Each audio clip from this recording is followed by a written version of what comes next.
السلام علیکم میرے پیارے مسلم بھائیوں۔ امام حسین کی شہادت۔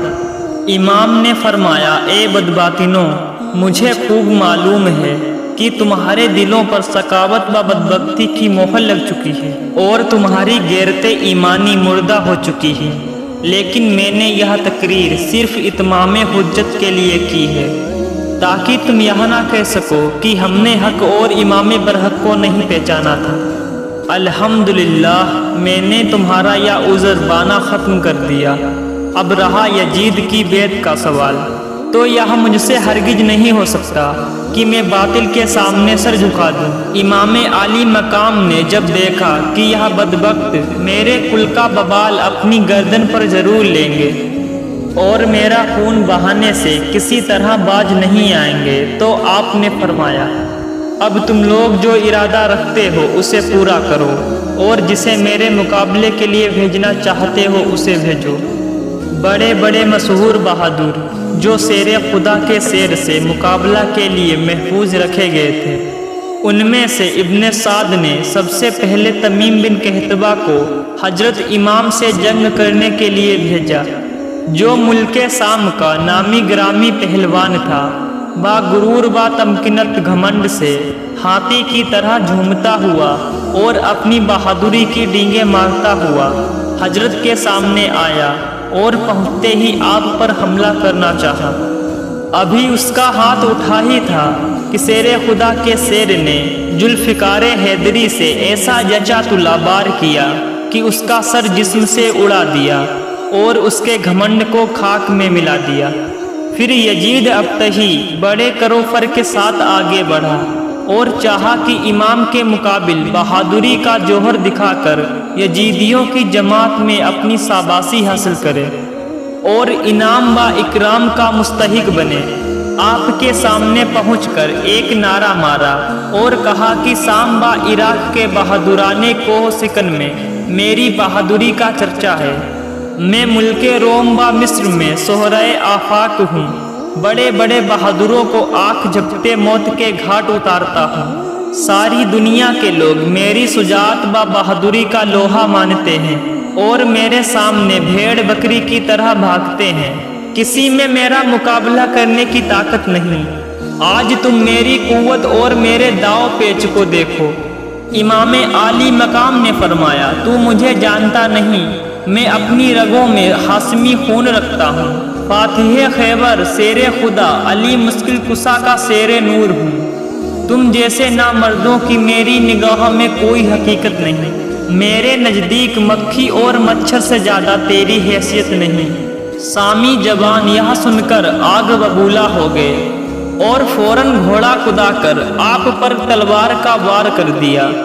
حضرت امام نے اس کے بار کو بیکار کر دیا اور پھر جھپٹ کر اس کی کمر پر ایسی تلوار ماری کہ وہ کھیرے کی طرح کٹ کر دو ٹکڑے ہو گیا اور منہ کے بل زمین پر گر پڑا۔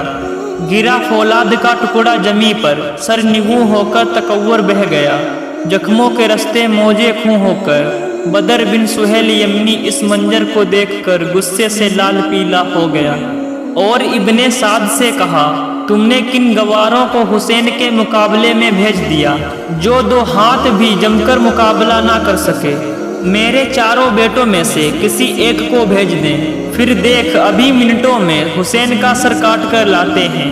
ابن سعد نے اس کے بڑے بیٹے کو اشارہ کیا، وہ گھوڑا کداتا ہوا امام عالی مقام کے سامنے پہنچ گیا۔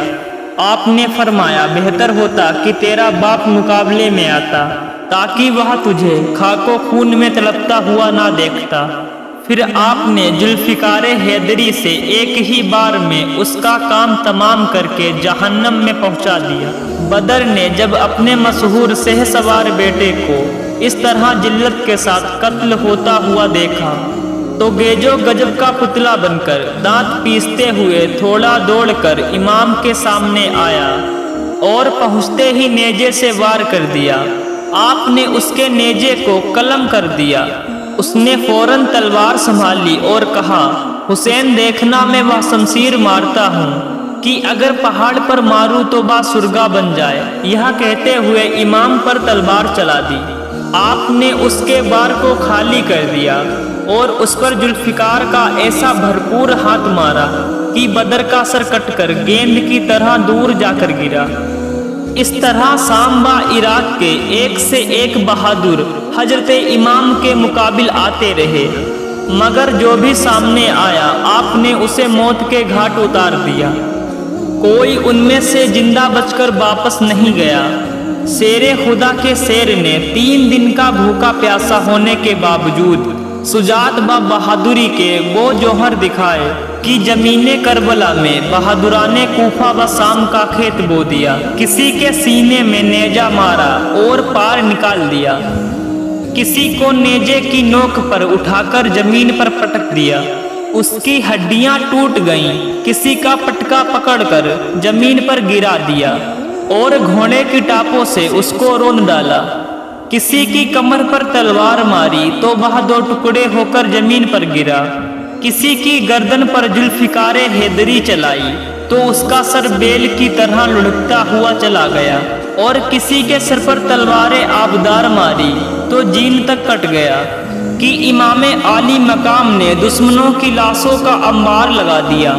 بہادران شام و عراق کے خونوں سے کربلا کے پیاسے ریگستان کو سیراب کر دیا۔ بڑے بڑے سب سکن بہادر کام آ گئے اور مشہور جنگجو پہلوان موت کے گھاٹ اتر گئے۔ آپ کی ہیبت و شجاعت سے دشمنوں کے دل تھرا گئے اور بڑے بڑے گھمنڈیوں کے چھکے چھوٹ گئے۔ دشمنوں کے لشکر میں شور برپا ہو گیا کہ جنگ کا یہ انداز رہا تو ہماری جماعت کا ایک سپاہی بچ کر نہیں جا سکے گا، سب کی عورتیں بیوہ ہو جائیں گی اور سارے بچے یتیم ہو جائیں گے، لہٰذا اب موقع مت دو اور چاروں طرف سے گھیر کر حملہ کرو۔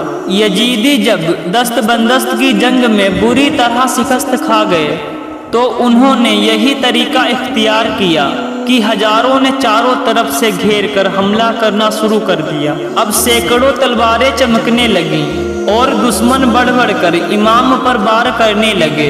ادھر آپ کی تلوار جلال حیدری کی تصویر اور سیف اصلاح ذوالفقار کی تفسیر بنی ہوئی تھی۔ جس طرف آپ حملہ کرتے پرے کے پرے کاٹ ڈالتے اور دشمنوں کے سروں کو اس طرح اڑاتے جیسے باد خزاں کے جھونکے پتے گراتے ہیں۔ ابن سعد کو جب اس طرح کی جنگ میں بھی کامیابی کی امید نظر نہ آئی تو اس نے حکم دیا کہ چاروں طرف سے تیر برسائے جائیں اور جب خوب زخمی ہو جائیں تب نیزوں سے حملہ کیا جائے۔ تیراندازوں نے آپ کو چاروں طرف سے گھیر لیا اور ہزاروں تیر کمانوں سے چھوٹنے لگے اور تیروں کی بارش شروع ہو گئی۔ گھوڑا اس قدر زخمی ہو گیا کہ اس میں کام کرنے کی طاقت نہ رہی، مجبوراً حضرت امام کو ایک جگہ ٹھہرنا پڑا۔ ہر طرف سے تیر آ رہے تھے اور امام مظلوم کا جسم سقدس تیروں کا نشانہ بنا ہوا تھا، تنے ناجنین زخموں سے چور اور لہو لہان ہو رہا ہے۔ بے وفا کوفیوں نے جگر پارے رسول فرزند بطول کو مہمان بنا کر ان کے ساتھ یہ سلوک کیا، یہاں تک کہ زہر میں بجھا ہوا ایک تیر آپ کی اس مقدس پیشانی پر لگا جسے رسول اکرم صلی اللہ تعالی علیہ وسلم نے ہزاروں بار چوما تھا۔ تیر لگتے ہی چہرے انور پر خون کی دھار بہنے لگی۔ آپ گز کھا کر گھوڑے کی جین سے فرش زمین پر آ گئے۔ اب ظالموں نے نیزوں سے حملہ کیا۔ شیطان صفت سنان نے ایک ایسا نیزہ مارا جو تنے اقدس کے پار ہو گیا۔ تیر اور نیزہ و شمشیر کے 72 زخم کھانے کے بعد آپ سجدے میں گرے اور اللہ کا شکر ادا کرتے ہوئے باصل باحق ہو گئے۔ 56 سال 5 ماہ 5 دن کی عمر میں جمعہ کے دن محرم کی 10ویں تاریخ 61 ہجری مطابق 680 عیسوی کو امام عالی مقام نے اس دار فانی سے رحلت پائی۔ یزیدیوں نے سمجھا کہ ہم نے حسین کو مار ڈالا اور وہ مر گئے، لیکن زمین کربلا کا ذرہ ذرہ زبان حال سے ہمیشہ یہ پکارتا رہے گا کہ یا حسین۔ نجر بن کھرسا آپ کے سر مبارک کو تنے اقدس سے جدا کرنے کے لیے آگے بڑھا، مگر امام عالی مقام کی ہیبت سے اس کے ہاتھ کانپ گئے اور تلوار چھوٹ گئی۔ پھر بدبخت ازلی کھولی بن یزید، سنان بن انس، سبل بن یزید یا سمر خبیث نے آپ کے سر اقدس کو تن مبارک سے جدا کیا۔